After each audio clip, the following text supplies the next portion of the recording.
morning, good afternoon.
Okay, let's start.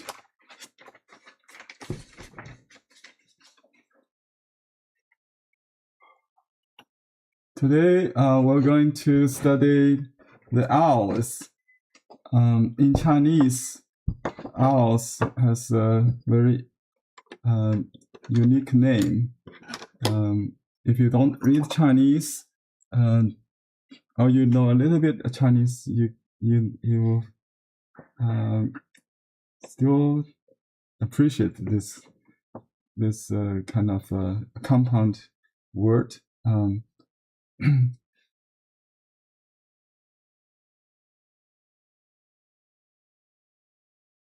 first character is Mao, means cat.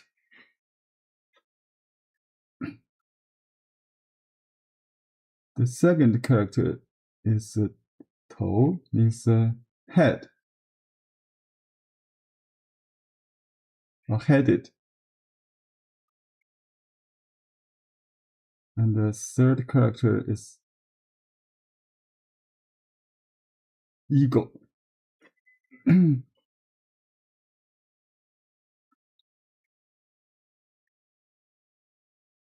So Mao Tou Yin means cat-headed eagle or owl. So by the way, the bald eagle is Bai Tou Yin, white-headed eagle. But there's different names, like for academic name, the Bai Tou Yin white-headed eagle actually is Bai Tou Hai Diao. Hai means the ocean. They fish in the ocean. Even we don't know the science, we know what the habitat is. Hai Diao is a large eagle, because we have Hai Yin, it's a smaller ocean fishing eagle. So we also have a name, a nickname, or a common name for Mao Tou Yin is Ye Mao Zi. Anyone? This is night. Then this one's Zi is a noun, postfix. So night cat person or bird. Night owl. Yeah. So I'm a night owl. Are you early bird? Like bald eagles, they act before dawn, start the day early, or become more focused towards midnight, and enjoy the quietness of the moonlit night. So so modern humans tend to be more like 夜猫子, right? So 夜猫子 is another name for owl. Like English is night owl. Night owl. Night cat. Night cat in Chinese. Yeah. Okay, so today is a special festival in Chinese lunar calendar. It's called the seventh month, the seventh of the seventh month, Qixi. Qixi is a Chinese Valentine's Day. Some said.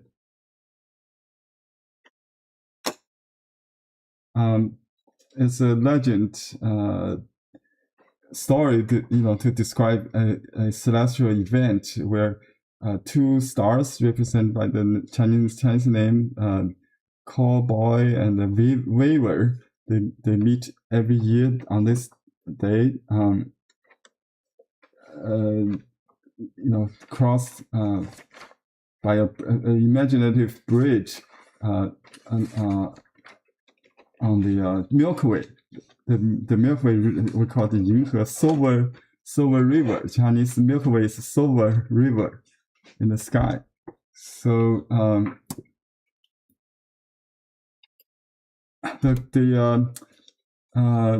the sky actually you don't really can see the skyway because the pollution, the light pollution, right? Okay, maybe we need to keep quiet, everybody.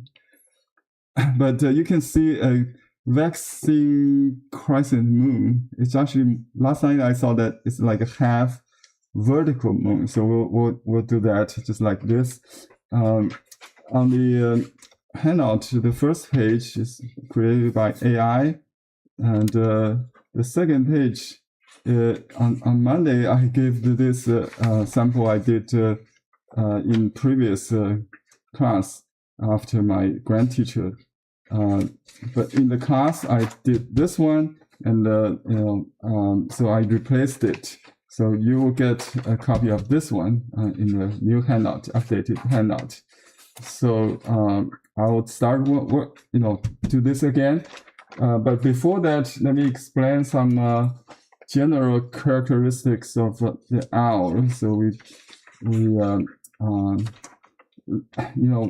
if you just copy like me, if you are not clear, the viewer will be confused either, because here you can see the body, the head, right? But where's the wing? Is it here or here? I was not clear. I just copied this this image. I was confused by this fluffy part. I thought it was the belly, the chest. But when I got home, I gazed it again, and I realized this is the shoulder. So because this bird is back, it's like a back view, right? This is the wing. So this is the shoulder, the D. This is the D. There are two Ds, small, or we call it the 7 in our eagle class, the bald eagle class. So that's. If I do it again, I'll make it clear, okay? And another thing I realized is the technique. We'll make it. You can paint from dark to light, like I did. Actually, I did it all in one. You just double load the brush, so it has both light and dark. if you go from light to dark or dark to light, either way will work. But most importantly, keep it dark on the back and light on the chest and the face. So let me give you some basic forms. You don't have to follow me, but just watch. Just watch, okay? So I just draw a basic form like an oval. You can consider the whole thing is oval. So you can add a head within that oval, and then add the shoulder and the tail. Okay, so and you can draw the eye kind of low, or higher, depends on the expression, the perspective. But this is a basic shape form. You don't want to just paint like that. So you can make a three-quarter view, something like this. So you make an oval on top. That's the head.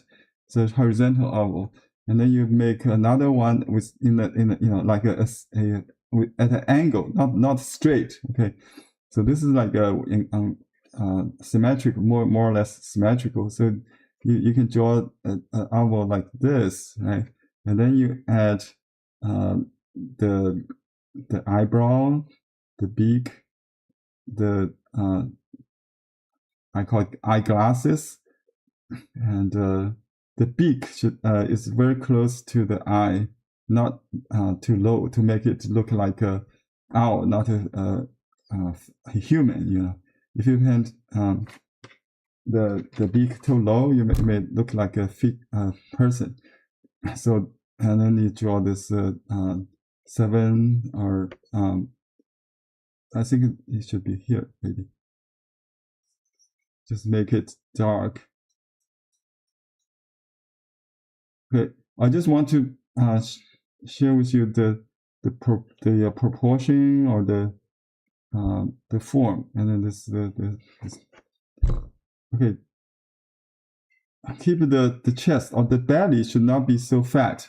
So we have a problem before with the eagle. So just keep it like this shape, not like this shape.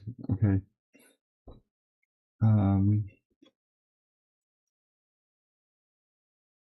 There's some fluff. So this some artists call it ear, some call eyebrow, some call it horns. Doesn't matter. It's where the facial disc, you know, this two larger round circle that form a disc to capture sound in the night. So this is where the hair, the bristle of the disc meet the head feather, and it form this. But this horn is very expressionistic. It could be raised, it could be down. So it has a different expression. Just be careful with that. So you can have it, you know, like this or like this. It's all different. Okay. Forgive me about this messy drawings, but I want to share this picture with you. The process is more important, right? Okay, so I hope you understand better. Now we're going to do the painting. So I will use smaller paper than the paper I used in the classroom, and I zoom in so you can see my strokes. Okay. Use the smooth side, and the bird is in front of the branch. You can see some reference photos on page 3. They're real bird, spotted owls. Some of you may ask, you know, how we do this spot. The answer is you can do it either after or before. Before, you can use a resist, like Allen, or we have the white ink. To make it easier, you could even use water. Just so there. Let's talk about this effect before we do the painting, because I want to explore this just to show you, to get you to more into the material we use. So we use unsized paper. It's very absorbent, right? If we try to avoid absorbency, you turn to use very dry brush. That works. That's absolutely okay. If you paint like my teacher, my grand teacher used to teach me, to use a dry brush, just like a feathering stroke, thirsty strokes. But today we try to take it full advantage of the absorbency. So you can load the brush like this, like we learned earlier. So just water, and then on one side you can use. Let me just get this here. So you don't put the ink. You don't dip the brush in the pool of ink. I have a lot of leftover ink here. I don't want to overload my brush. Okay. What I do is load 1, 2, 3 times, half water, half black, and you just do it like this. You just dot. You see that has part, half. And if you paint with the light part, you'll get the gray, even though it's water, right?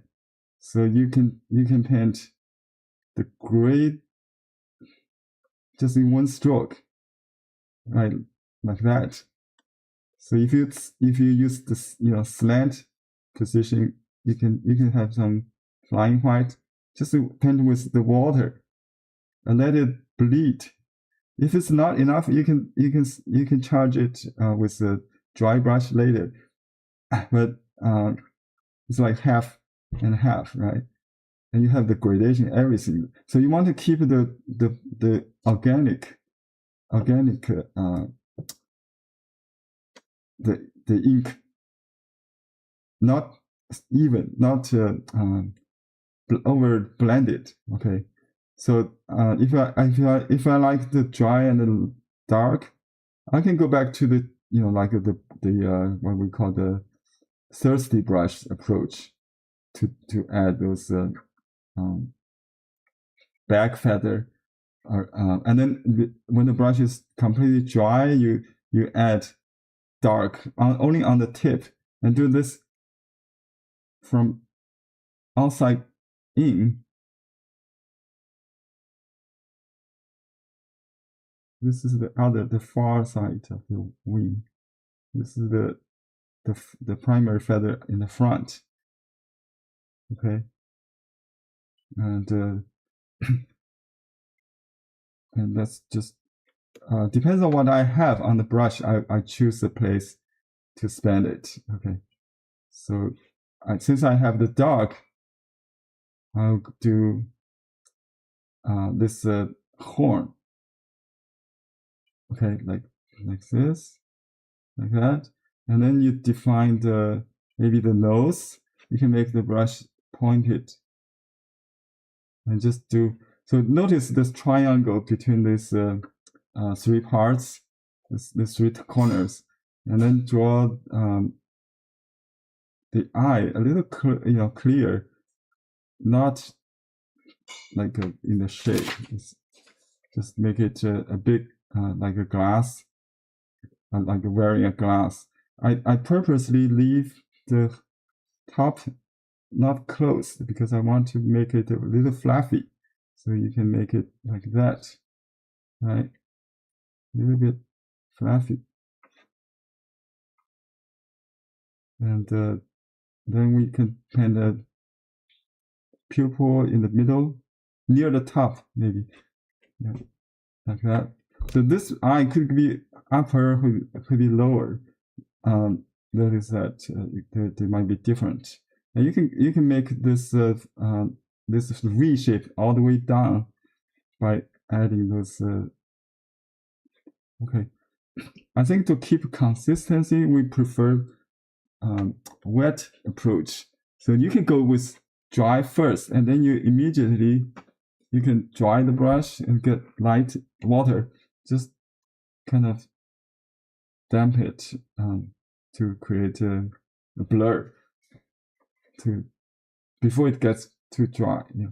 And you can start with light if you're not sure, and then charge it with a dry, thirsty brush. Okay, and then just add some fluffy things like that. Okay, and here you can close it with the hatching lines. Hatching means not continue, just with a lost broken lines, like that, right? And if you want to harden this edge, this kind of, there's a thickness with the shoulder, maybe a little bit, just a hint of the, again, it's lost and found concept. And then the toes, we can use Professor John, my grand teacher's approach, just paint the feather plus the talon or the nail, right? So just a little bit fluffy there, and then you can use a smaller pointed brush to make it easier. I just use my this is a combination brush, and just make it a nail head. Press and lift with a curve. Okay, it's their weapons. It must be powerful to grab the. You can make another one. To grab the branch. Sorry. Make a little bit shady here.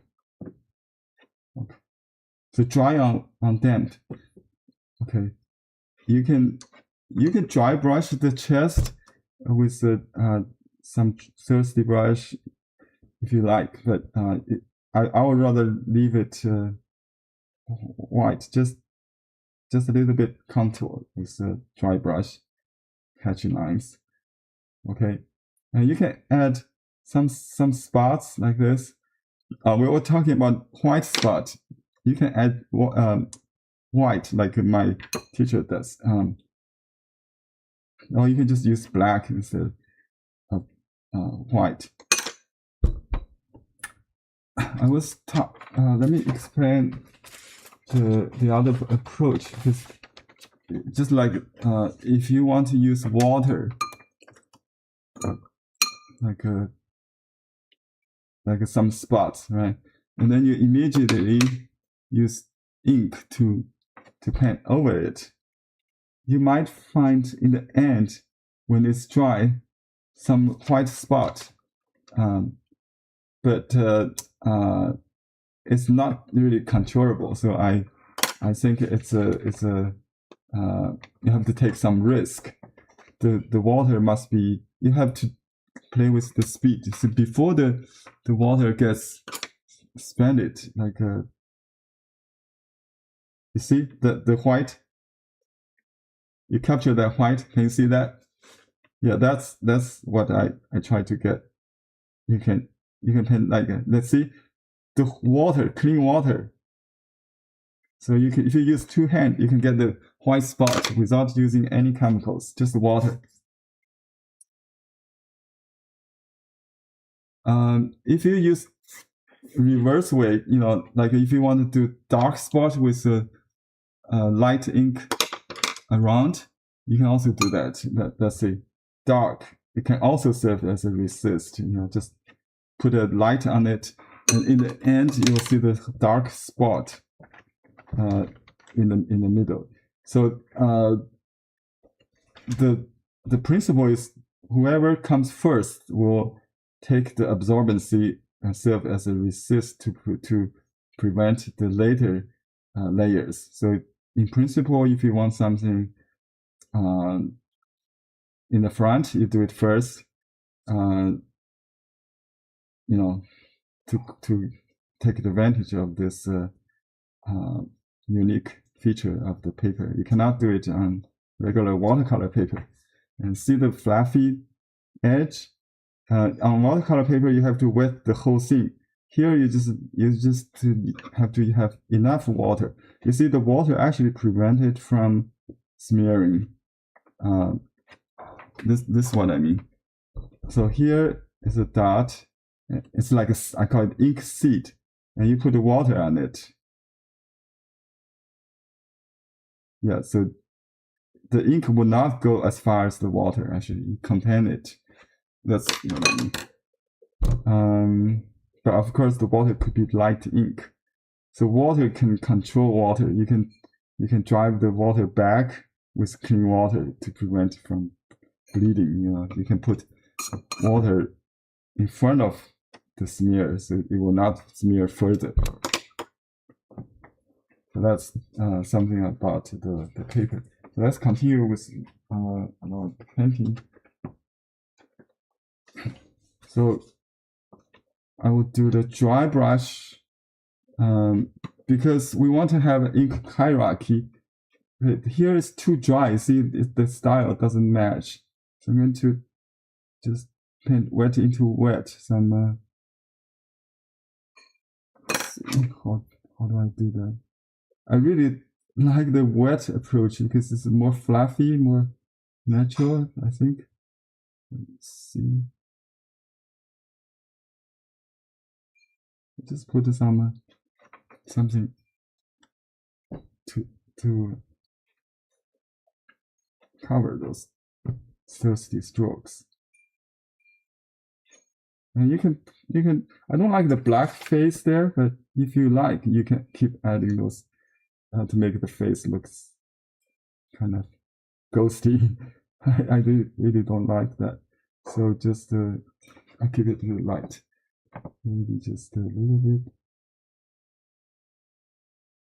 I try to get the X crossing the face, so it's a little bit dark to complete that X look. Okay, I'm going to continue with the dry brush. Let's do a gray. So dry the brush completely with the paper towel and just use some water to keep lighten it. And now I have a thirsty brush. I just touch a little dark on side A, and I start to draw with the side of the brush. This example shows a confusion. I think I don't know where the entrance is. We'll put it on top. Okay, so the trunk starts from here. You go up a little bit and then down, cross this. So yeah, you can leave a little gap. You don't have to close everything, and go under, tucking that. Okay, it goes a little bit higher, but that's too high. I think we just keep it under. So just to go down like that. You can put some bark, some like a scale, fish scale, kind of half circles. See, my brush is not loaded with uniform tone, so that I have wet to dry, dark to light, all the changes. And I keep doing it until it exhausts. Just to exhaust that. Okay. And then reload. If the brush is thirsty, you load some water first, and then you adjust that amount with the paper towel, and then a little bit ink on one side, and then use the other side to paint. some more branches. This is a host branch. We need a guest branch. You see the angle goes here and crossing here. This is to define, negatively the feather, the covert, the tail covert maybe, and goes down. Not, you don't need to go that far maybe. Okay, let's do another branch here. Okay, so this is dark, so I use a little darker ink to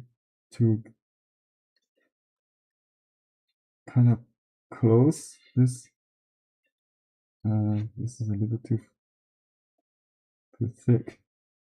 Let's see, I have to adjust a little bit. Okay, and this branch a little bit thicker than I need. So anyway, I have to go with what happens to justify that. So make a little crossing and try to create the triangular or diamond, but I think triangular is more preferable. So that's the branches, and you can have some branches on top, some hanging branches there, and use this is basic stiff brush. You can use a liner or like do I have another one? Okay, if not, just use any brush that's similar length. And I'm going to do this double brush thing again, just to make it sharp, pointed, and see if I can. You don't have to do it like me. You can draw it with this, just single one.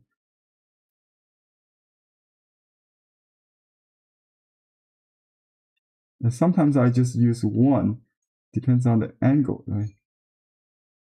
I do it fast, because when I do fast, I have the momentum. But keep the pressure low, so it's not fat like a feather. It's thin as a needle. I have a light brush and a dark brush, so they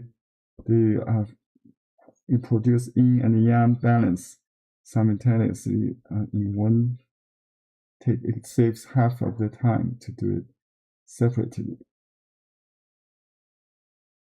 And I try to create the center of the pattern, because it's kind of hard, but that's okay. That's the way to avoid the AI look, the mechanical look. I make it more interesting, just to kind of create some obstacles.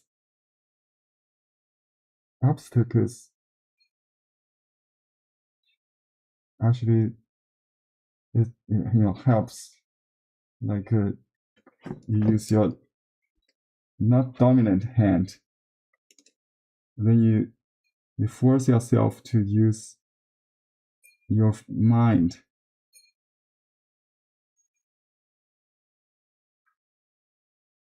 In the class handout, we have a sample from a student who is totally handicapped and rely on assistant help to finish her painting. But it's amazing that the painting end up, because you have like two minds or hands. So I have two brushes, just create some interesting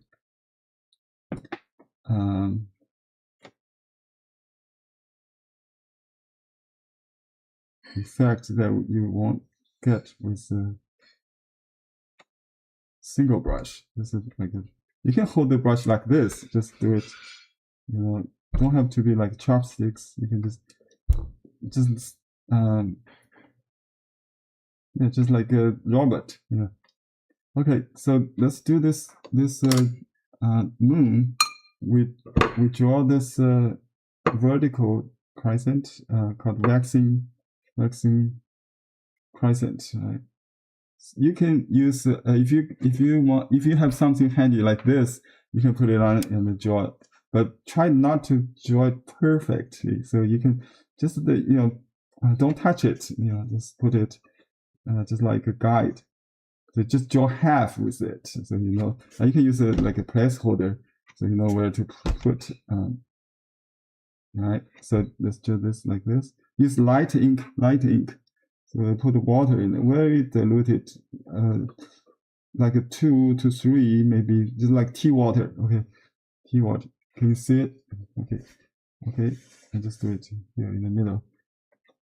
Hold the brush straight and just draw it like that. I cannot really see my brush. I rely on my mind eye. You see, if you see this like this, you want to you have to drive the car. This brush is like a car, like you are on a highway. You have to look. You have to trust your predictive coding. Predictive coding is in your mind. We don't really control the brush, we predict it. Okay, and then let's do it again, just to form this moon. You can make it. If you try to continue a brush, you do it like a airplane landing or lifting, like that. It's very soft. So don't start with a dot. Yeah, that's the way you do it. Okay. You can wash the sky with color. Let's do that. So I'm going to use some watercolor here.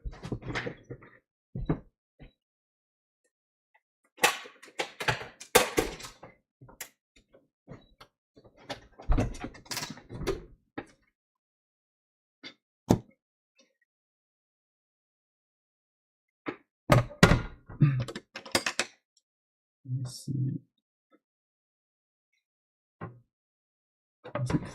The less is more. Okay. Let's start with the eye. You want to use orange color for the eye. Orange yellow, warm yellow. Suppose the eye is dry. Okay.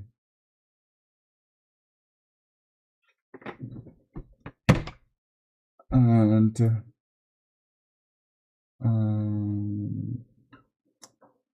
use this.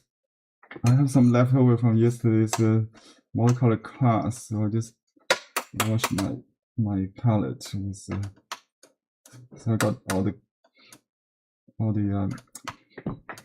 kind of opaque. I have white in it because in the night everything is muted. But that's good. That's good. You can use more water to dilute it, and you can mute the green with just mix 3 primers. I got I think I mixed it with tail blue tail, some ochre, some brown, So it could be more blue, right, in the night. So I got some neutral tint and some phthalo, maybe. Just ask yourself how much blue and how much red or how much yellow. Don't ask what color is this. Use the percentage to how much yellow, blue, or white in it. You can make it more towards the blue in the night. We want to have a little bit muted blue. So until you get to the right, you can test it on a piece of paper. Let's use my testing paper here to see if it It's still too yellow. I want to make it light. So you want to blue gray. So use neutral tint is the best, I think. A lot of neutral tint. Neutral tint. Yeah, that's better. See, okay, blue, more bluish, and just kind of flip, chop from center out to create the center of each unit. It's kind of same brush stroke. You can also paint from outside in, like that. So, but basically you want to use the speed to create a gradient. The same tone, but sweeping your wrist, kind of like that. If you cannot control, use drier brush and paint slower. So you can buy some time. Like here, my brush is thirsty, so you can go very easily. If the brush is really wet, you have to rush because it will smear. If it smears, it will make it look more like a feather, not pine needles. Okay, you can add other colors to it before it gets dry. You can add a little more blue or yellow just to vary it. Not yellow, maybe just some darker blue just on the shady part. You can even paint some with the color if you need it. If you want to adjust the shape, you can use the color brush to draw some needles as well. So now I'm going to you can save this brush just in case you need it. You can wash it if you think it's finished, and we'll just use some brown, burnt sienna.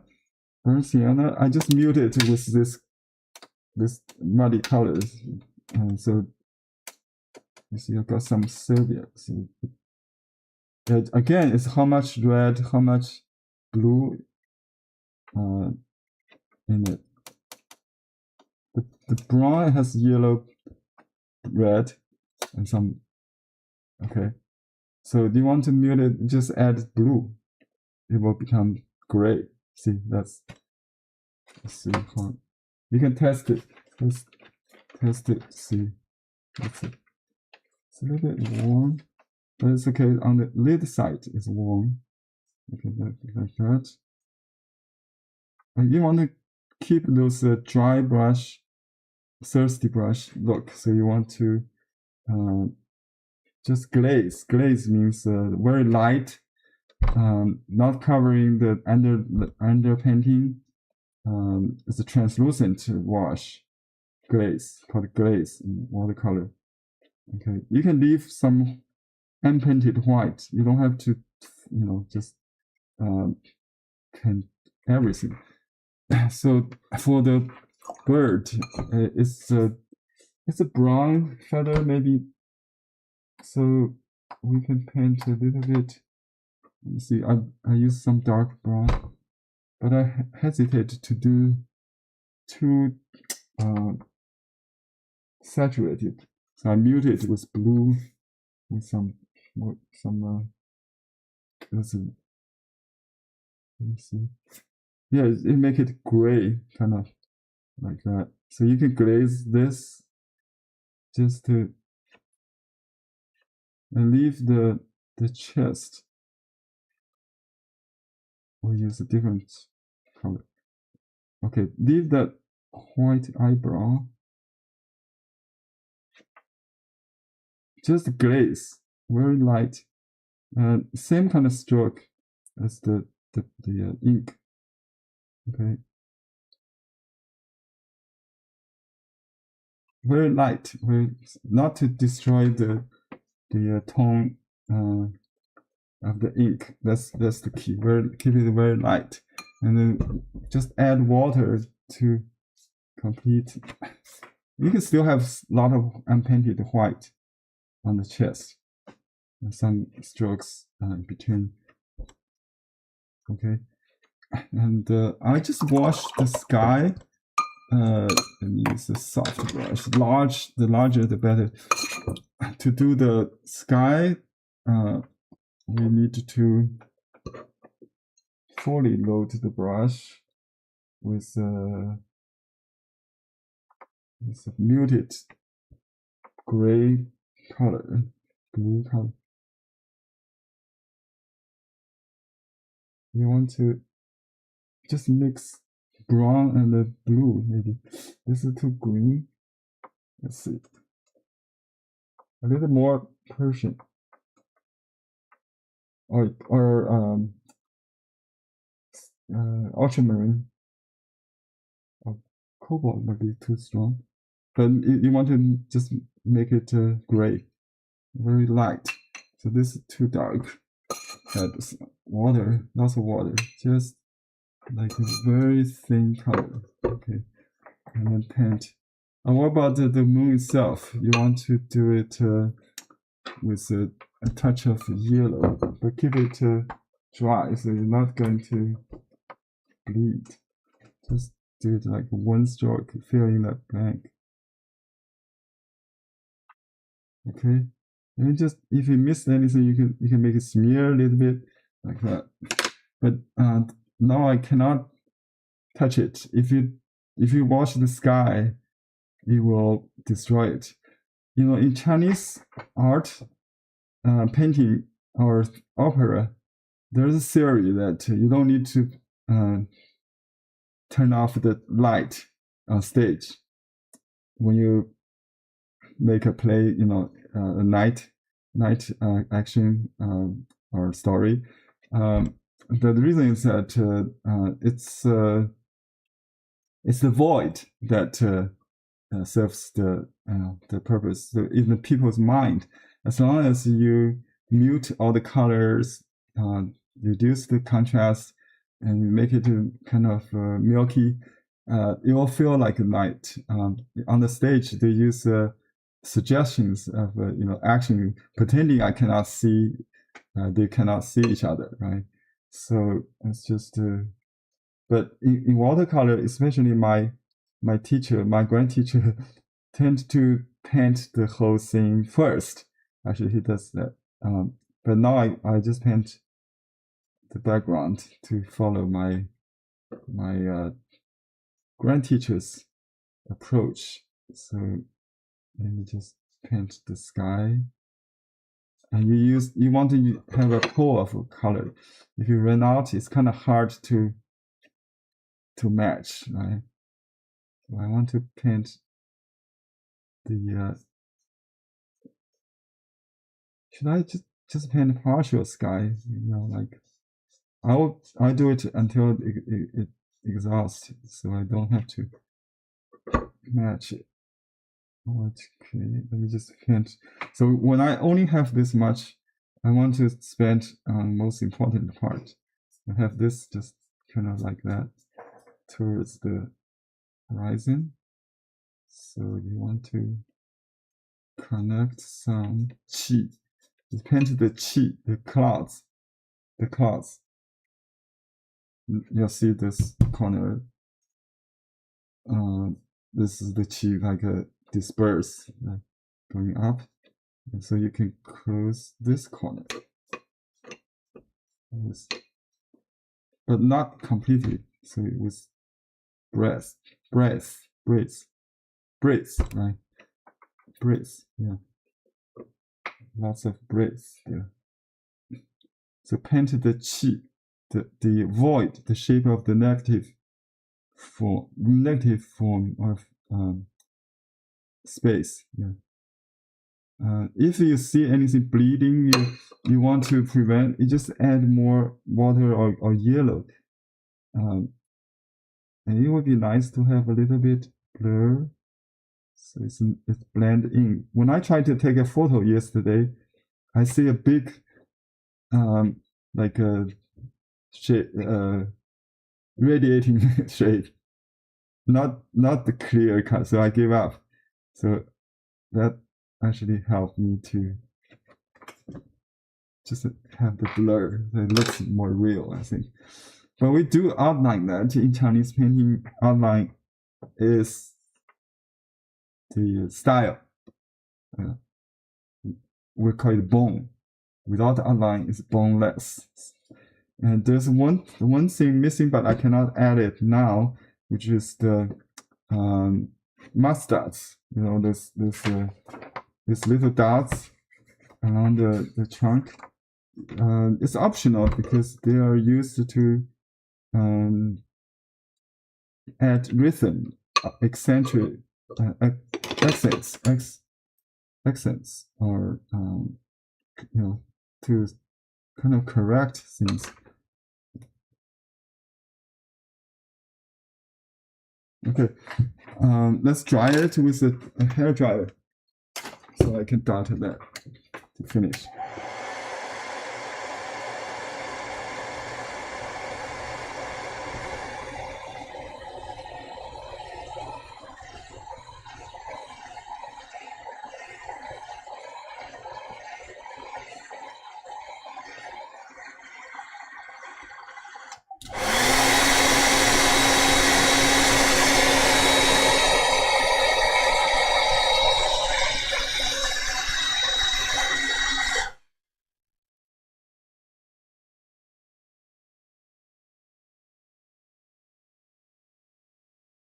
The problem is if I use the hair dryer, it become watering. So if you try to wash again, it's not easy to get even.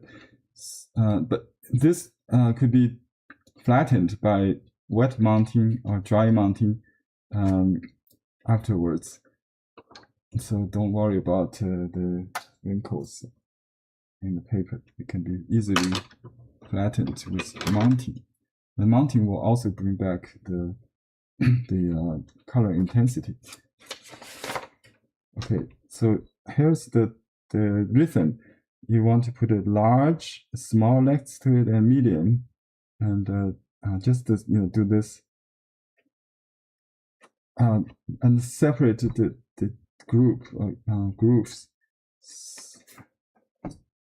AI actually tend to overdo this, so we can put one side a little more, the other side maybe a little less, and try to vary so they don't appear on the same spot, on the same identical section. So you can vary a little bit just to create a rhythm. So one large, one small, and then medium, separate, one separate. Okay, one large, one small, and try to make another one. Here you see I use dots to correct the imperfect contour. You don't have to go back to draw the line. You can use these dots to connect or to complete, and the dots become lighter in the background. Okay. You can also put something in the dense area, like the center, a little bit, just to suggest the center. Okay. There's some leaves in front of the moon. That's a full moon, so that's why they're there. For in our crescent moon case, we don't need that. We'll be too busy, so don't do that. I was asked a question. One, how do we know when to stop? My answer is stop before you think it's finished. So it's before before your planned intention, or so just. And any part, just do like 50%, maybe 70% the most. Don't overdo it. So give yourself some room for adjustment. or just leave it for the viewers to fulfill, to complete in your mind. Okay.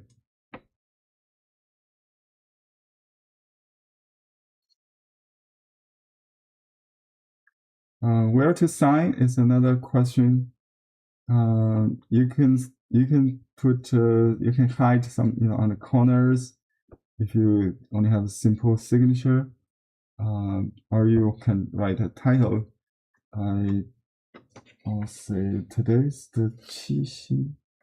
So we can just write silent watcher,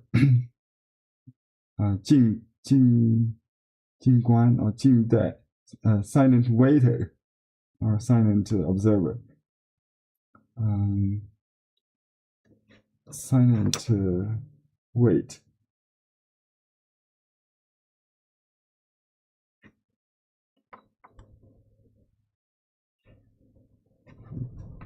Using my palm to feel the dryness, see if it's ready to write.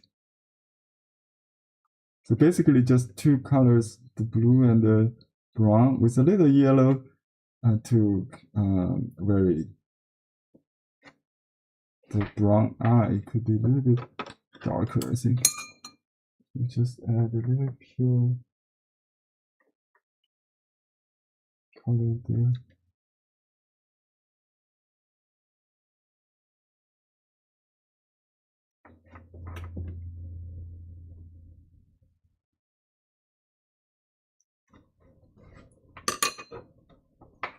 Let me show you close up.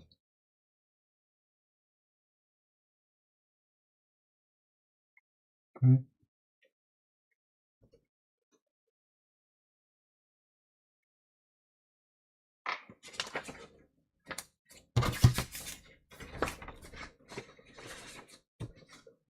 Another way we do it without the title is just write the year and the date of the Qixi.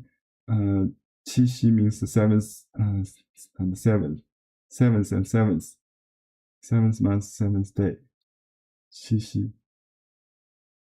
Okay, I'll just write it. Okay, here's dry.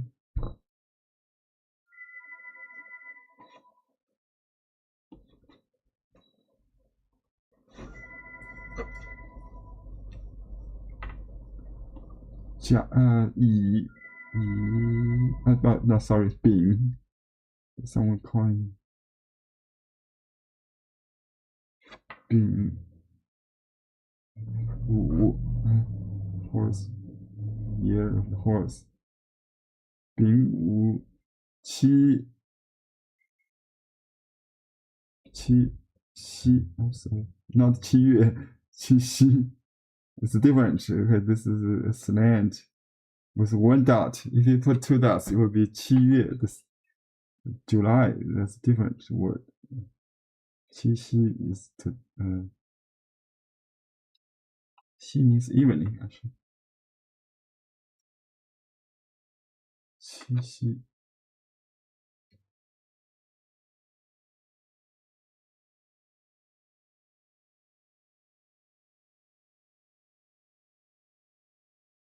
And my name.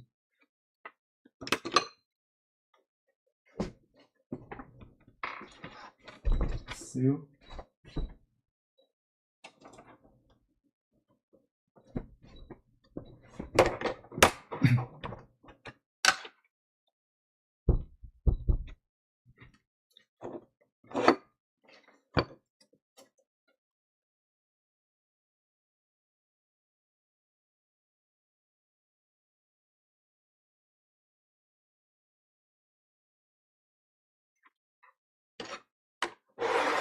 Some seal is good on hard surface, so I'll put on not on the pad. Okay, let me see how you're doing. Any questions so far?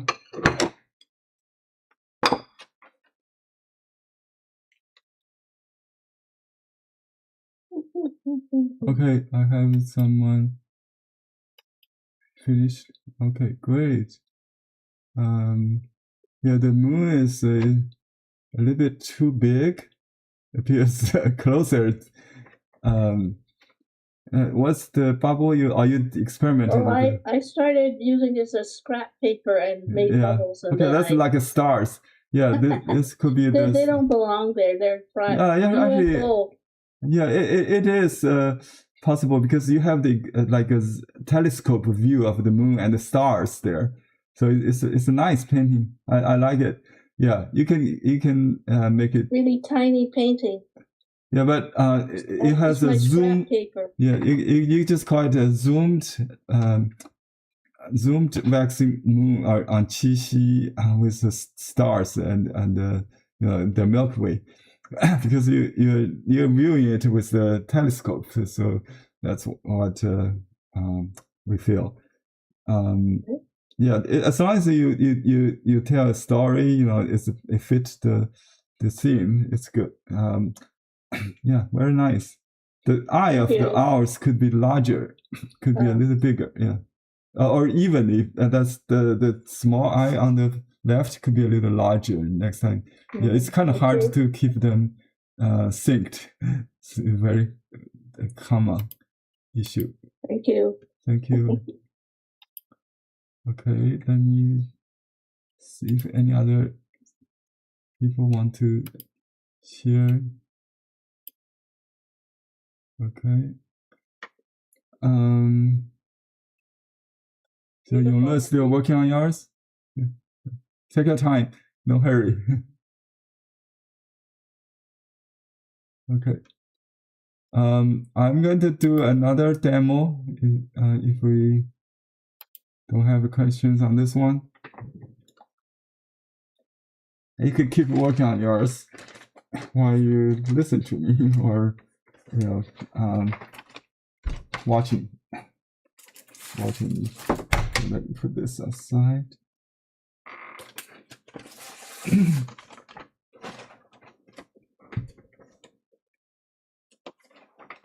Okay, this time I use a piece of double Xuan. Double Xuan means thicker paper. To create this kind of effect, maybe even more interesting to see if you will. So I'm going to use a large brush because double Xuan tends to be very thirsty. Okay, I'll just use my large peony brush. This one is larger. So okay, the water is ready. Let me change my paper towel.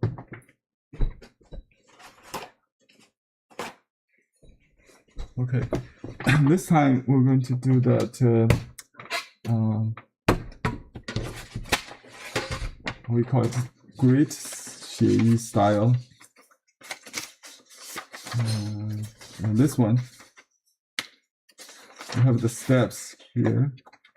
Okay, and follow these steps. So we start with the T-shaped top. You can do it in 3 strokes. Let me show you. Let me use this smaller one to start. So still I have water in the brush, even though I'm going to do the dark, right?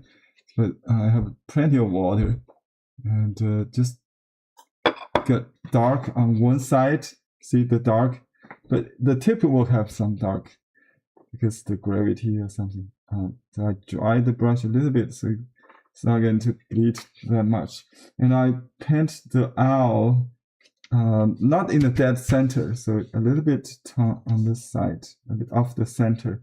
And I do the boat, like an airplane touching down and then taking off. So press, lift, okay. And do a large one. Press, lift. You have to do it fast. And before it gets watermark there, I add this T immediately. And you can use the paper towel to control the bleed if you like. I do like the soft edge from the bleed because the water in the brush, it looks like a solid. But if you look at the back or against the light, you see some water marks. It's not a solid dark. It will become kind of gray and not completely black. So I dry the heel of the brush because I'm going to draw the eye, the circle. So the eye should be pure black, so I'm not going to do that now. We talked about the size. You can count like 4 eyes of this width, 2 eyes on each side. I just put one eye close to the nose, okay, a big one. So it's about, actually it could be flexible, but let's make it just like imagine the person wearing a large glass like me. I'm wearing a glass. Yeah. Don't paint the eye, paint the glass. Okay. You can start from top or from the bottom. I'll start from this corner on the left because I like the circle be a little bit loose on the top because the eyelid, let me just draw it. You draw a big eye. When the eye close, you will see something like this. Okay, this is the closed eye. And let's do it again on this side. Try to match the size that whichever you did first. Try, your eye is looking at the left. We do the right. Okay. And then let me touch a little dark and make this one big, like that. Okay, you can make it a little rounder. It will become larger and larger when you try to make it round. So, yeah, try to do it in fewer strokes, and that's all what I recommend. Don't have to be perfectly round. So one eye closed, one eye squint. Squint. This is called squint. See, I have this eye not big enough. Well, let's just raise that a little bit. Double it. Okay, now we're going to do the beak. Just make it small, like this, a little Y, not Y, V, and then put a little nose hole on top. Okay. And my whole paper is here. Let me zoom out so you have a sense of proportion.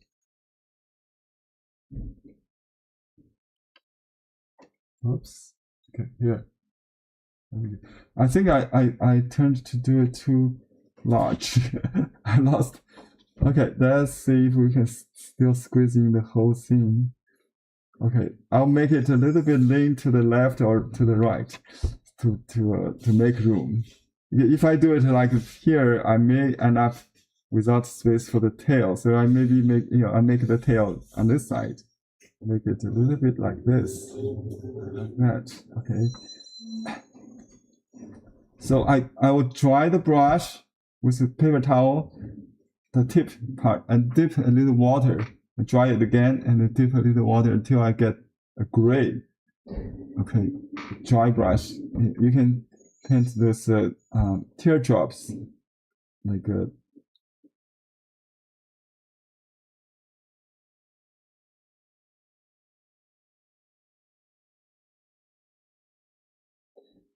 teardrop.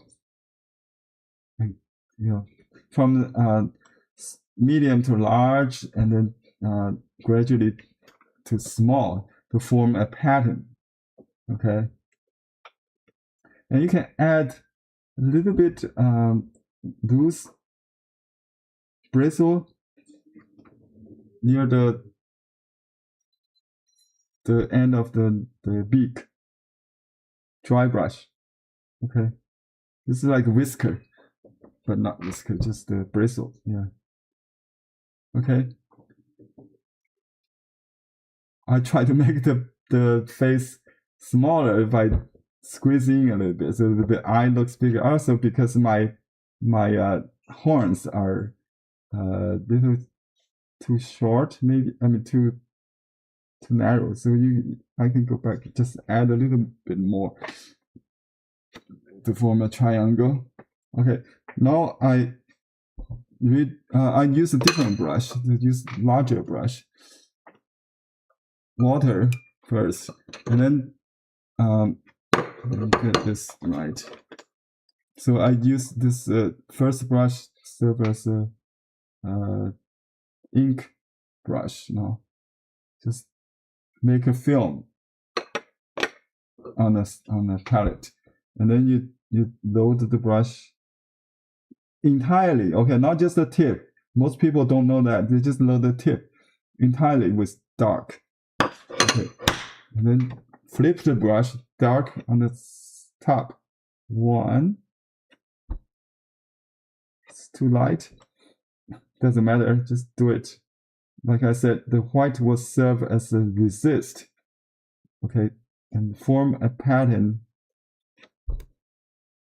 No matter what happens, just keep going, and you will have a unique. Each painting becoming unique. So this will dry white, nothing there, but it serves as a. It has a purpose. Believe me. Now I add a little water. It has ink in it, so it becomes grayer. I just add a little water. Let's see what happens here. If I paint overlapping with this first row, you see. Just that, like that. You see that watermark? So that's the magic. You just have to trust the natural, the media. You are creating something, collaborating with the natural. Okay. And here I go back to my brush, and I just add thirsty brush. Add water first, and you can. I can dot some. Brush is too wet. I can just dot some water. Now I have room, so I just complete the loading with this dark. If I want a dark, I just turn the brush this way, so the light facing up, dark, light, because I have light prepared. So just go over it. Go over there. See? And you can use time to control this bleed. If you want more bleed, just stay longer. Okay? You see that beautiful mark? And just add water now. We're doing 2 rows. Now we have like 2.5 rows. So just add a little bit, like the bottom of the. Just exhaust the load. You can overlap some like this, so you don't have to be too mechanical. You have the option if you want to go back, add some dark spots like this. If you want, just add a pattern if you need it. That's an option. If needed, you can use breaking ink, wet into wet. Okay, now I use dark ink, not on the darker on the one side. If you like darker, you can use dark side or something middle. So I use this kind of in between to draw this shoulder. Maybe just pressing straight. And don't be afraid to overlap with the wet canvas like this. So just like that. This is the shoulder. Okay. The far side, maybe just a little bit. Just like a little. Yeah. this side more. All right. So you need to consider the branch under it. So let me see. I'll just give it a little more. Okay. I still have room, I think. Okay, now we're going to do the beak. Beak is in smaller brush. Okay, so we just use the dark ink, just like the same ink as on the head. 2, 3 toes. Keep it short but powerful. It's bony. You can make the Thailand separately. Just use light dark gray and then pure ink to paint a Thailand like that. Or you can just use one stroke like this. Just kind of like that. I think 2 separate strokes is better. Just like that. It has to be powerful. Yeah. I should be leveled a little bit. I think I tilt my paper, so I made it a little different. But that kind of tilt make it more dynamic. So it's not leveled. The branch will be also tilt, so make it higher. So I'm going to do the branch in a different color. Maybe I'll just get whatever here, mix them all, and I got some burnt sienna to mute it with whatever color I got. Okay, and maybe a little bit ink as well, just on one side with dark ink. Oops, I don't have ink. Anyway, yeah, that's a little bit green. Okay, we can just make this crossing the. Okay, now I make the branch. I have to decide if it goes up or goes down. So if it goes up, it gets narrower, right? So it goes narrower, and then go up like that. And just make a few crossing like that.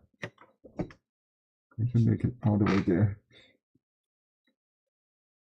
You have to make sure that where the entrance, where the exit is, not like going both ways. The leaf also have a tendency to emphasize.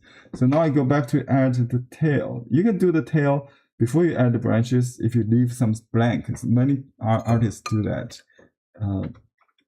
So and now I just dab something there. 3, 4 dots to close that. Okay. And what else? Oh, the leaves. The leaves, it depends on the season. In the north part of the country, maybe it's still too early. So we'll do the green leaves for summer. So we have green in watercolor. That's very convenient. We can start from there and then add blue, brown to it to mute it, to make it more jungle kind of. You can have some opaque green or blue to make it a little lighter if you want. So I just see what we can get. Some new colors. I don't know the name. It's like olive. So I just mix everything, but you don't want to be too saturated. The best way is to add just a touch of ink. So it will harmonize. It will become jungle green. So you can make it in a maple shape or aspen or whatever. Just keep it simple. So let's see what we just follow the template. Okay, one large, one small, and one medium, and let's do another group here. Let's see.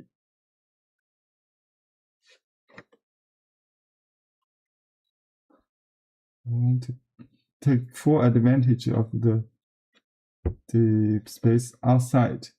So just kind of cover that tip.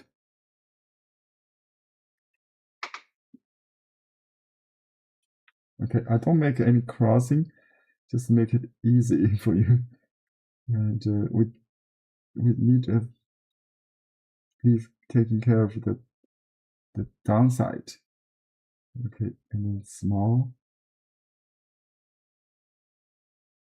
Okay, that's about it. And you can make these very close to the body, kind of to connect with the bird. Okay, and you can make a small one there. Okay. A large one, small. Always works. Okay, here we can exhaust the load with what I left here. Just mute my phone.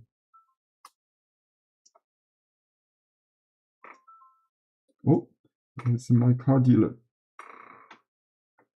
Hello. Hi, good morning. This is Sarah from 20 Tunnel Super. Yes. Henry? Yes. Hi, Henry. Calling to let you know your vehicle's ready for pickup. Oh, thank you. Eventually, thank you. I'll be there later. Okay. Yeah, I'm in the class right now. I'll be there in 1 hour. Okay, we'll see you then. See you. Bye. Thank you. My car was in the garage for more than a month. I'm driving a long rental car, so that's good. I'll have my car back. Sorry about that interruption. So where we are, okay, we'll make some leaves on top, maybe on this side of the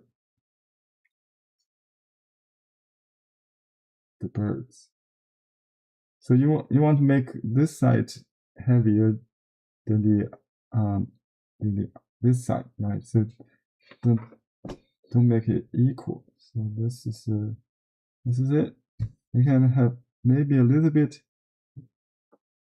small, so large, medium, small group. Okay. Does it make sense? Could have a little bit like a branch, so that makes a little bit difference. Okay, now I'm going to do the veins with this liner. Just a basic stiff brush.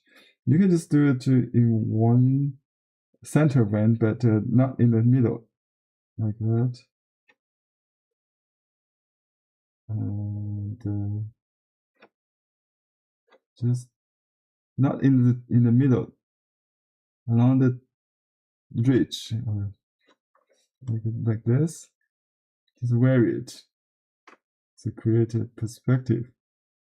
Okay, like that. Okay, then you can, if you like, you can add secondary veins.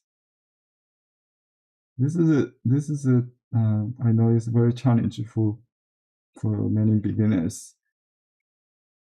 Okay, the angle of these secondary veins is like curved in towards the tip, not the other way. Not the other way. I try to make it the wrong way. It's like this, right? So you want to go like this, okay? You can don't avoid make it like a comb. So you vary the distance, so it become wider. Okay, here it stands, and like that. It could be used on any flowers, like a peony, rose. Yeah, single vein is also possible. Okay, the color in the eye, we want to use brown. Not brown, warm yellow. Okay, so brown is okay, just a little bit red plus yellow. And this one. Okay. I forgot this is this guy. What about like a half? It's close, right? The eyes closed. Well, that looks like weird.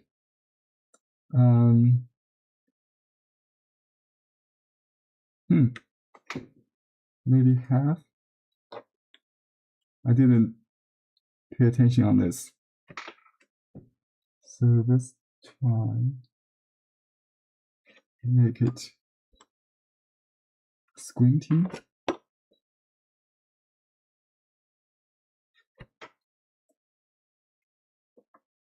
That makes sense, I think. Okay, let's just wash the give a little shade of maybe brown or ochre color. Actually, I'm going to use blue. Blue is better. Blue. I just use. I make up the mineral blue here. If you have mineral blue in China, or Maris, you can use directly. Just I use cobalt tail with some water and white maybe. On the Tylon, you can use opaque blue to dot the scales. Depends on what you can just use white and then color it. Or you can use mix of this. Okay. And I'll just kind of highlight this line, this blue. How about that? Just make it really colorful.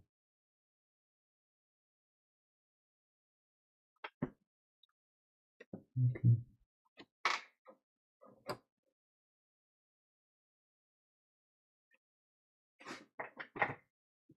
You can put some pattern with white if you need it, but don't overdo that because you'll make it too busy. So stop before you think it's finished. That's the advice I can give. And I'll just make it a little bit soft here. Just a hint.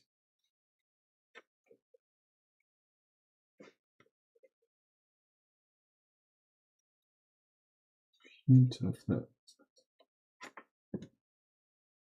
Okay, I'm gonna stop before you call it.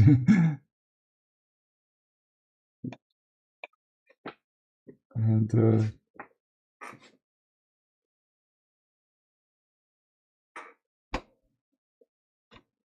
I think this part don't have to be there. Just make it up. It's sleepy.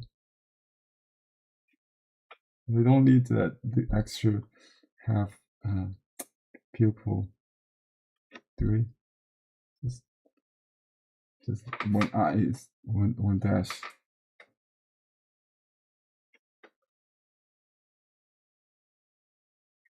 So we just put a silent watcher or silent gaze. 警官。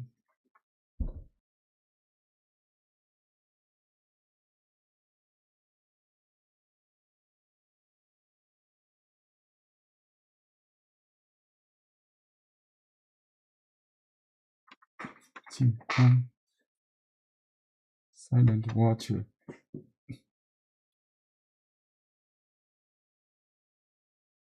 the year of the horse.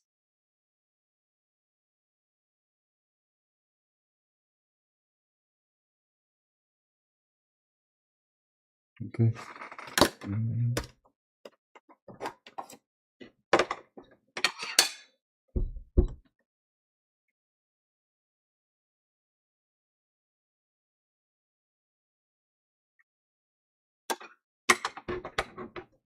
Let's see.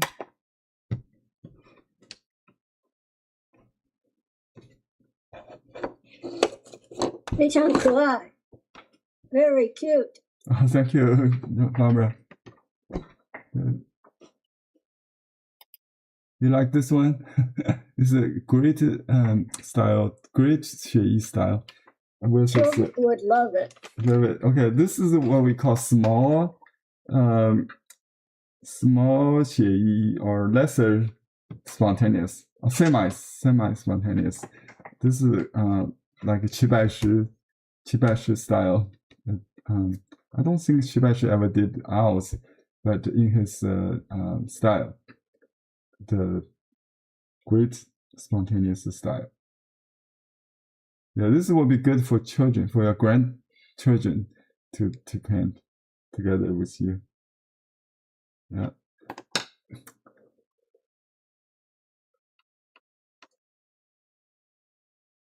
Actually, the first artist who did this was Huang Yongyu. Remember, Huang Yongyu, you sent me a reference with a heron the other day. Barbara, can you type his name? Huang Yong, Yongyu. Huang Yongyu. Let me type it for you. So his name is Huang Yongyu.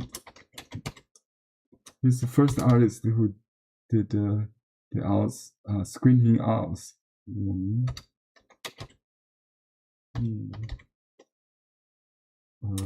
me spell the Chinese name. He's a very interesting writer, essay writer, and cartoonist. Very humorous artist. Very long-lived. I think he died 2 years ago in Hong Kong.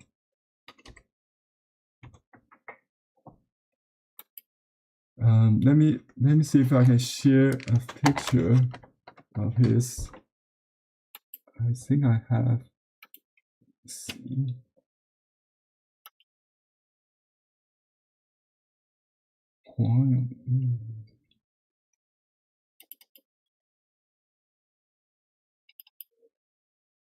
Okay, so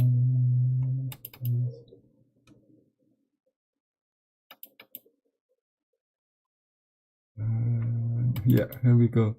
You see that?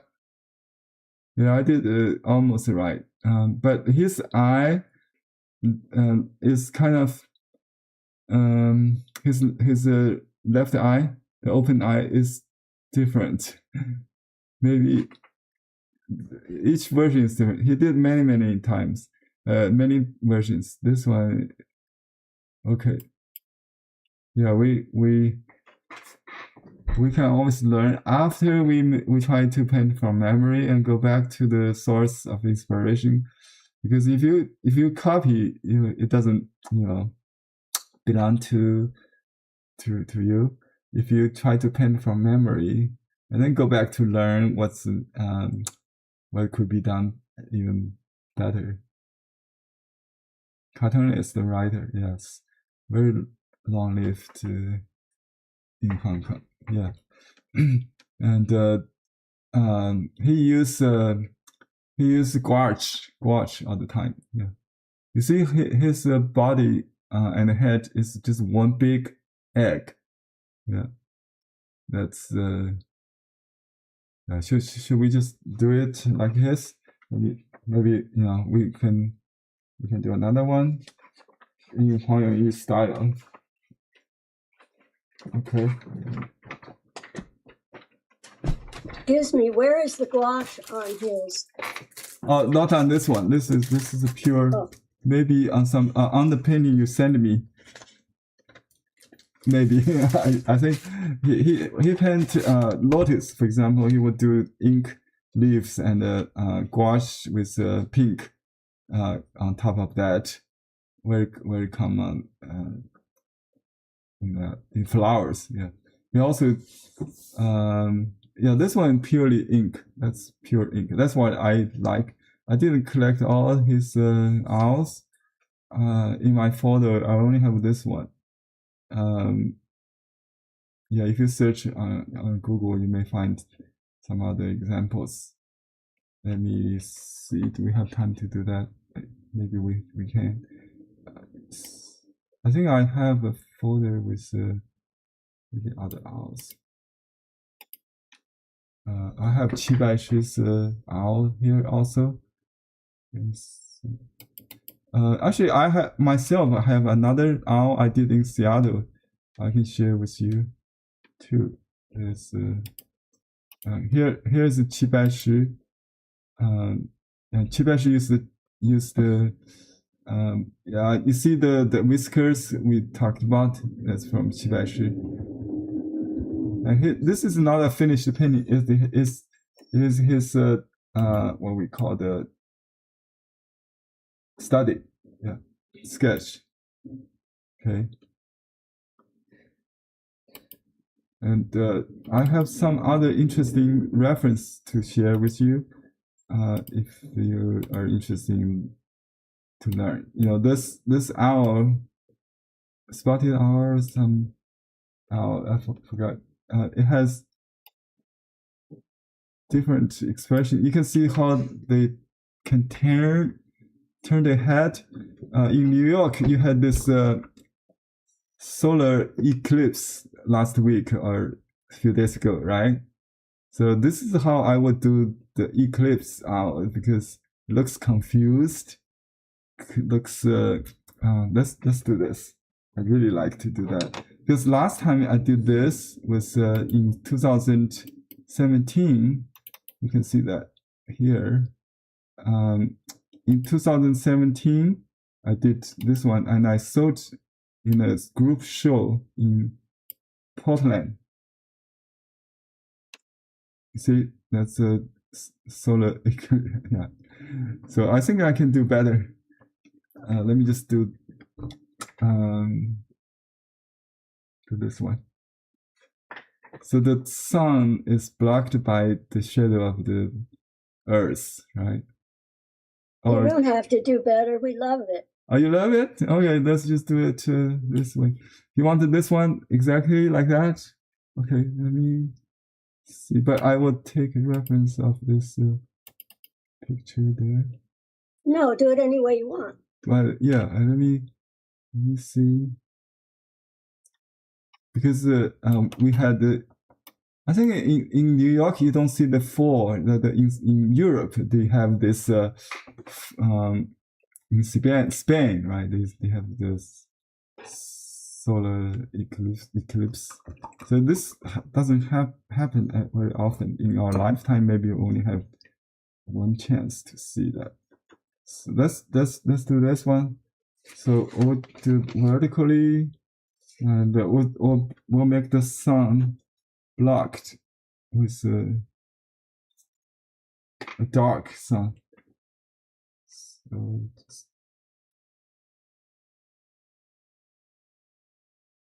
it's not pure black.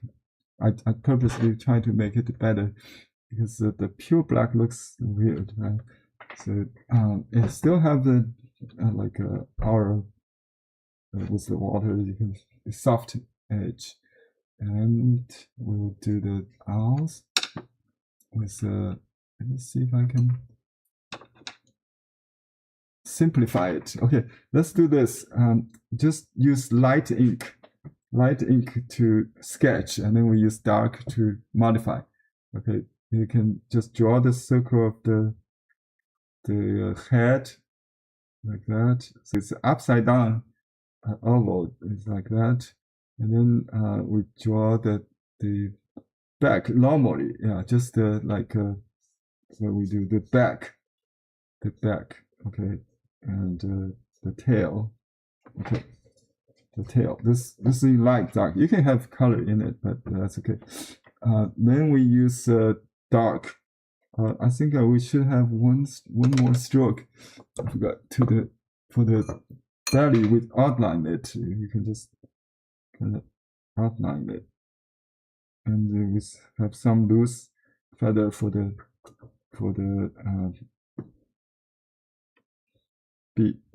Thailand, and the face is like this. So let me zoom in so you can see better. Now let's do the eyebrow. The V is upside down, become like this, right? Okay, let's just do it slowly. I was worried about the smear. This is, whoa, didn't get that quite right, but it's okay. Just to one is enough, right? So we can go back to add later. So wet into wet, we add those spots. Dry on wet, and the wings will be dark. So go back to the dark.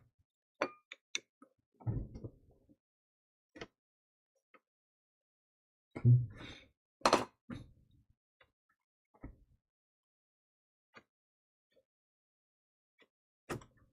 Okay, now just paint those the eyes kind of looking up by turning the head.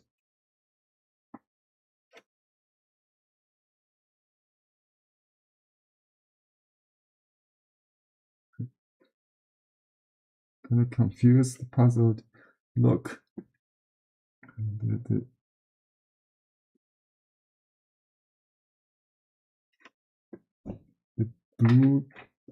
blue beak, and so this disc is completely white, and we just paint some loose feather around it, like a, but kind of going up instead of going down is a little bit strange, and just soften it with water.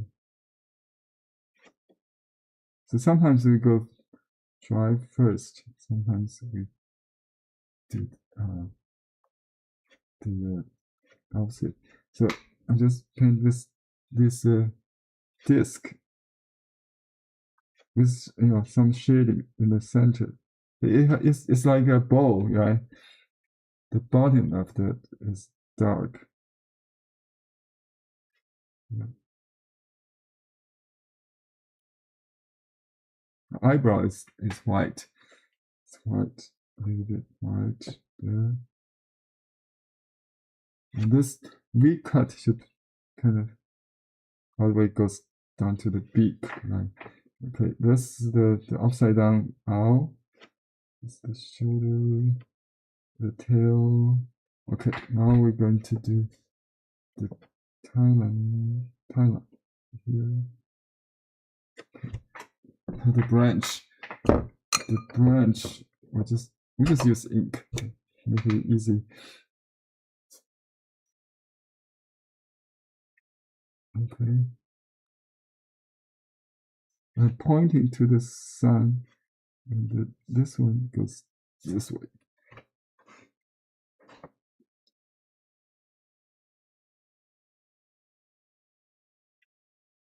Okay.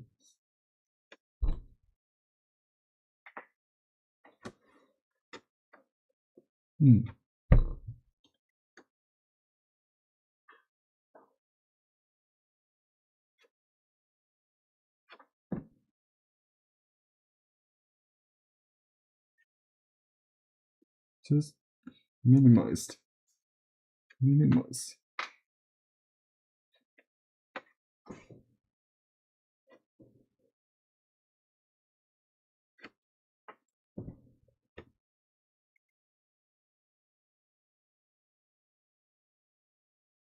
Okay.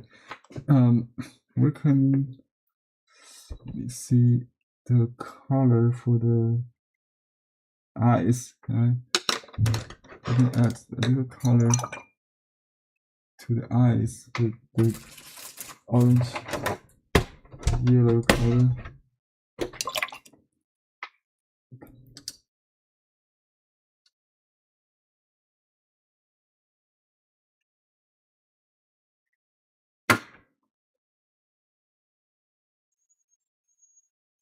It's pretty warm.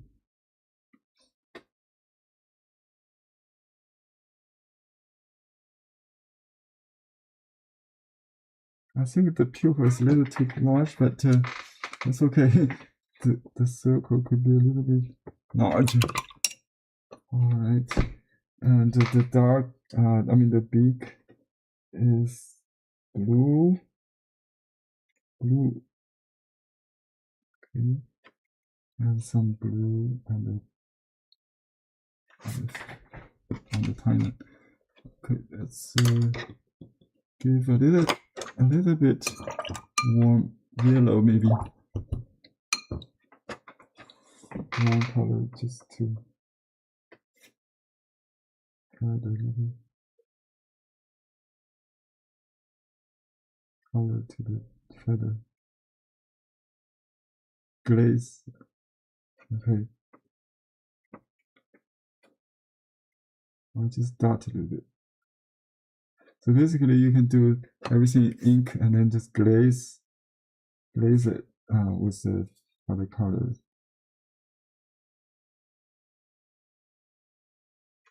Okay, and for the leaf, we just add a little red, just maybe just like that, and the bottom.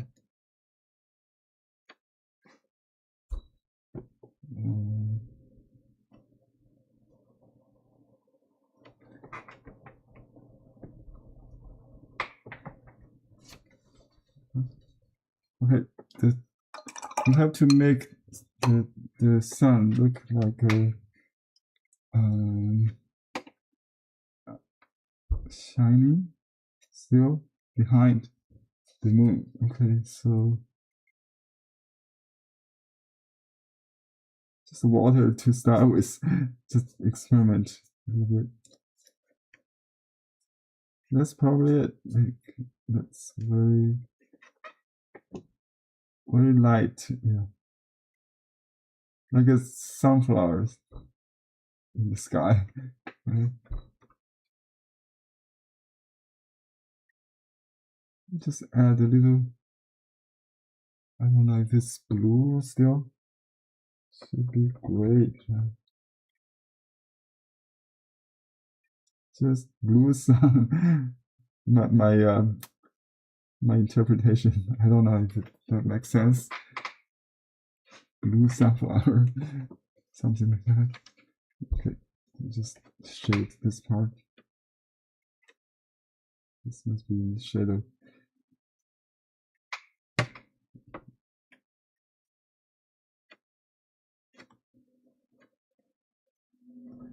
Okay.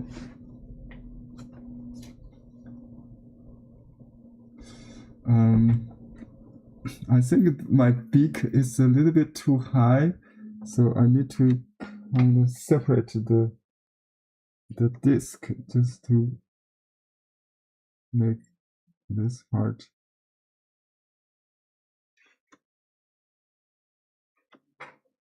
look more like the chain.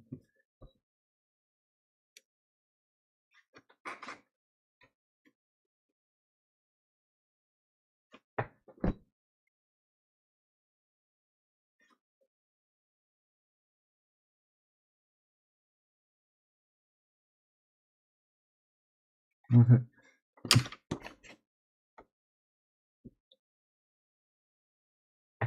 So my story is when the solar eclipse happened, the owl was in daytime, right? Supposedly, but he was confused. So is that night? for during the eclipse, it looks like confused. 日全食，夜猫子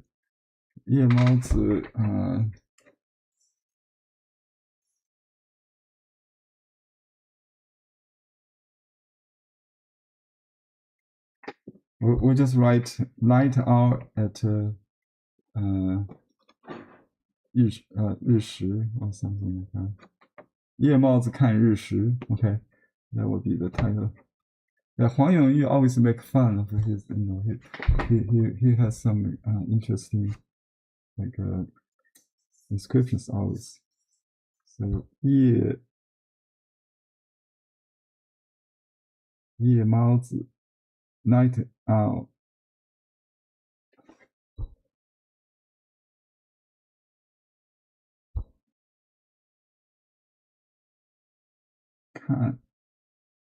看 is look, see, or watch. 日食 Okay, look, solar eclipse, the year of the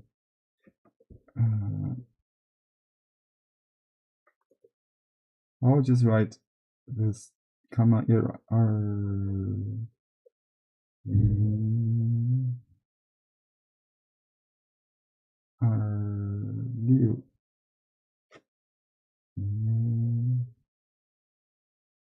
8月 I forgot that day, but anyway,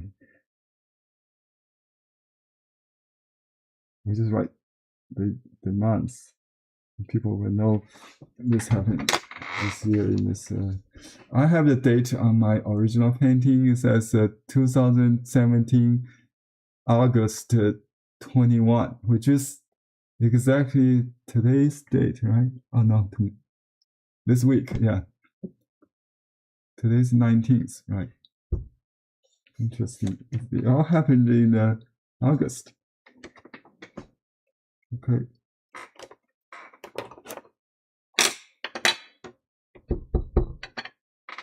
Yeah, keep the color, the ink light with water. The way I got the light ink is because I do not blend the ink with water. I let it blend on the paper. So I just loaded water and dark ink. It comes with this. Has room for the other colors to be glazed or added on thinly with the translucency. Anyway, just connect the shoulder here with this tail a little bit. Okay.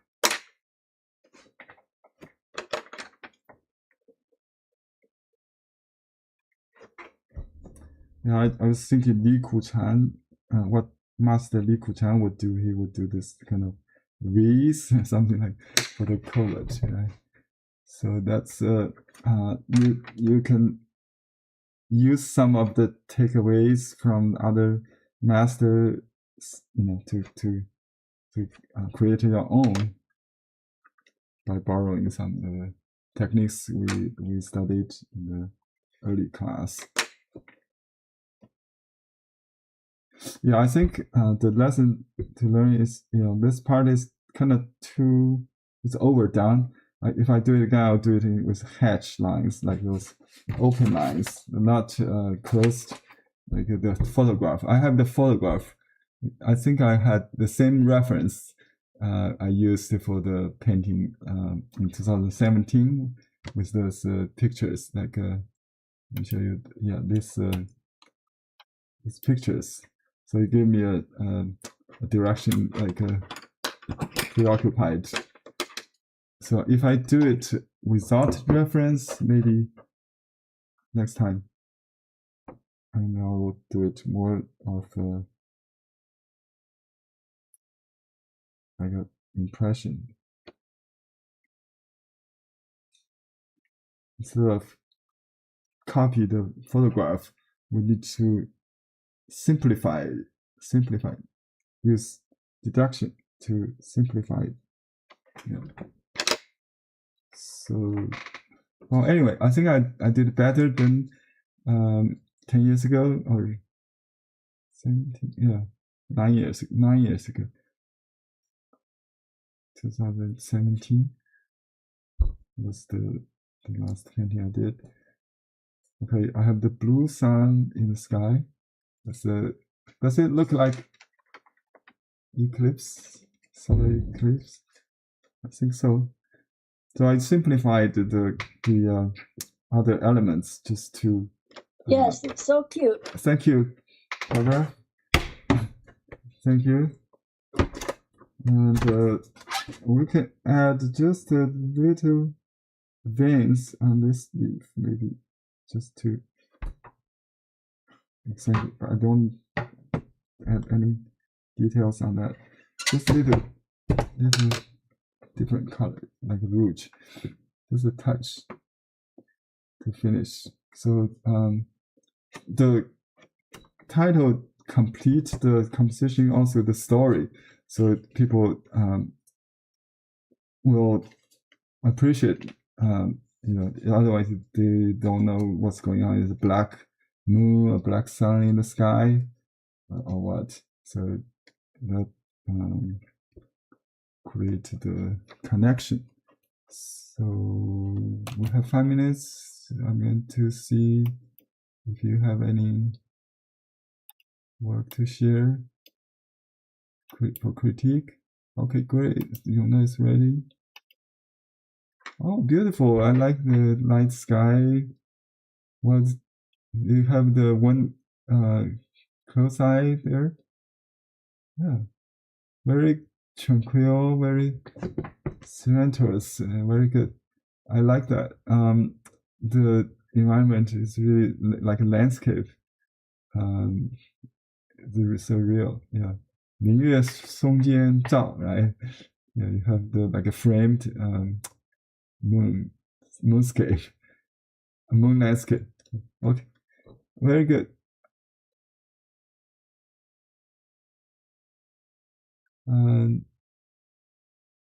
Yeah, the white lit, I think I did same thing. It's very white, maybe a little bit shading as well to just, yeah, this white, it looks very white. Yeah, that's better. Okay, great. I like the dry chest with a wet back contrast. Very good. Yeah, that works. Okay, your solar eclipse. Do you have a chance to see partial one at least earlier this year, this month? Yeah. Well, that's nice flower. Very nice. Very good. I like the composition. Is that back? I'm looking at. It's different than the angle I see. Yeah, that's the same angle. Okay, I got it. Yeah, the eye could be bigger. I had the same problem. It could be even bigger. Yeah. Good.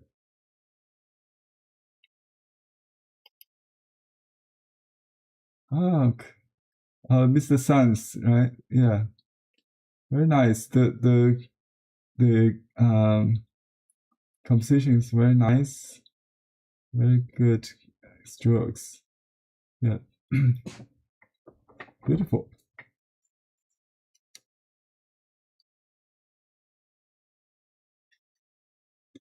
Wow, you got so many there, Mr. San.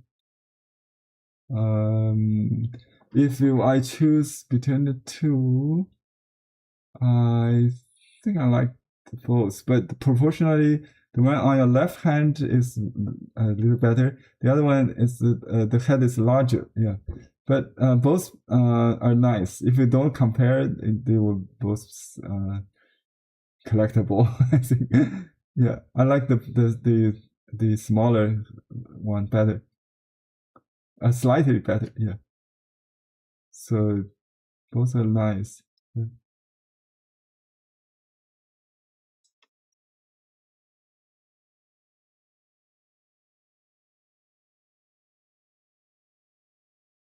Okay, another. And yeah, I like the sun bright in the sky, not the sun eclipse. That works also, just like sunrise, right? So they should go to sleep in the daytime. Yeah, so this bird should looking at us, right? So the ear should be on top, I think, because your beak is in the underside. So this I got confused at first. I thought it was still looking at the sun. So you can reverse that, but somehow you can make that extra stroke as a branch across the neck, and then make another horn. Two horns on top. That will make it up, because the beak is the arrow is pointing down. So you should make us look normal, not turned 180 degrees. So I think other than that, I like the always the ink and color effect is very dramatic with houses, with village behind. Yeah, that makes sense with the connection of human society. Owls are very friendly, farmer friendly animal. They live near. They have barn owls here in the States. Very friendly. Okay, very good composition, cross corners. Okay, the pine on the upper part, on the upper corner, could be a little bit more to cover that branch. That branch should be covered. Yeah, that is kind of confusing if it's a branch or leaf. Just make it into leaf groups on top of that. Otherwise, it would be perfect. Yeah, very nice owl. Wow, this one's nice. I like the owls. The branch could be a little defined with the leaf, so they're not flying in the sky, in the air. Yeah, very good sun on top. Well, there's another eclipse. Yeah, this one looks good. I like the beard look on top. Well, the oval it's a little too heavy on the bottom. Could be a little narrower next time. The head could be larger, because the owl has a big head, like a 1/3 of the whole body is the head. So make the head much bigger, and the egg shape upside down. Next time you will have a better proportion. The sun is nice. Everybody got the sun eclipse. Good. Okay, that's all. Okay.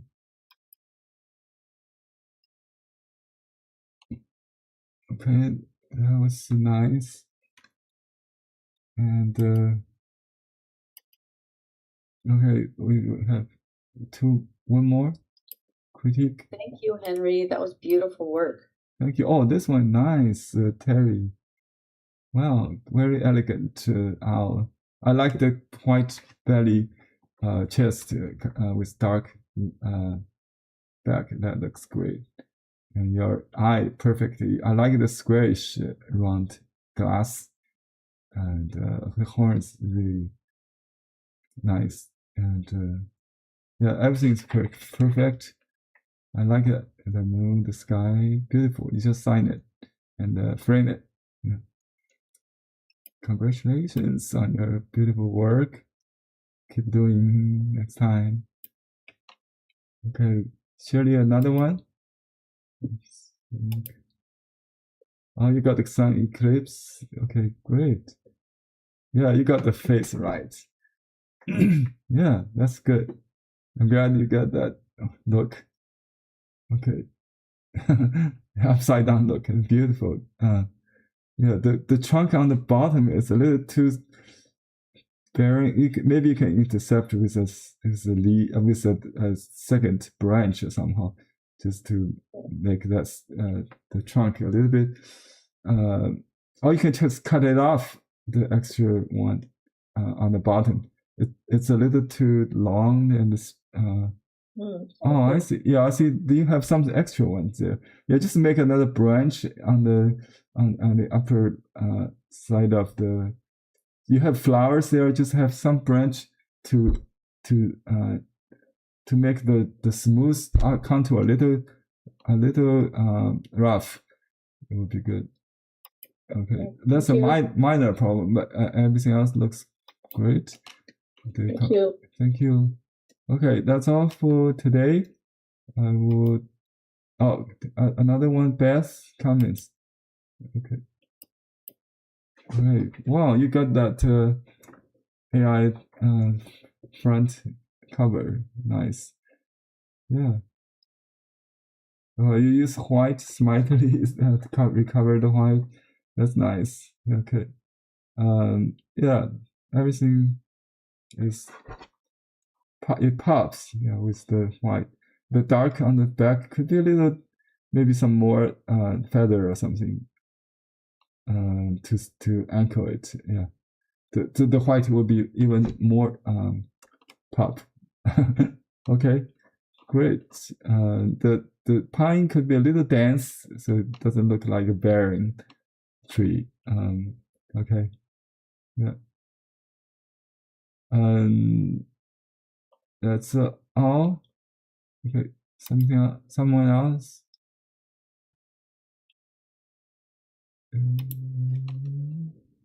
Okay, that's all for the day.